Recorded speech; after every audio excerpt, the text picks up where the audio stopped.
প্রধান উপদেষ্টার নির্বাচনের যে সময় ঘোষণা করেছেন তাতে জনগণের প্রত্যাশা পূরণ হয়নি বলে মন্তব্য করেছেন বিএনপি মহাসচিব মির্জা ফখরুল ইসলাম আলমগীর।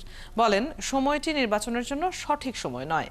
সকালে পবিত্র ঈদ উল আজহা উপলক্ষে শেরে বাংলা নগরে দলের প্রতিষ্ঠাতা ও শহীদ রাষ্ট্রপতি জিয়াউর রহমানের সমাধিতে শ্রদ্ধা জানায় বিএনপি।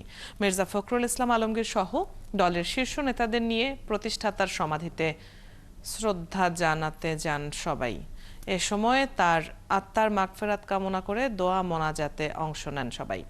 পরে সাংবাদিকদের সঙ্গে আলাপে দেশবাসীকে ঈদের শুভেচ্ছা জানান বিএনপি মহাসচিব। কথা বলেন প্রধান উপদেষ্টার ভাষণ প্রসঙ্গেও। ডিসেম্বরেই নির্বাচনের জন্য উপযুক্ত সময় বলে আবারও জানান দলটির এই শীর্ষ নেতা।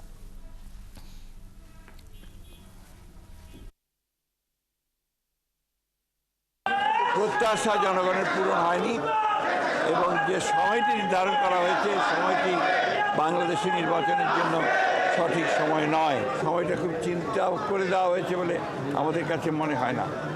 আমরা মনে করি যে ডিসেম্বরেই নির্বাচন হওয়া সম্ভব এবং সেটাই জাতির জন্য সবচেয়ে উপযোগী হবে।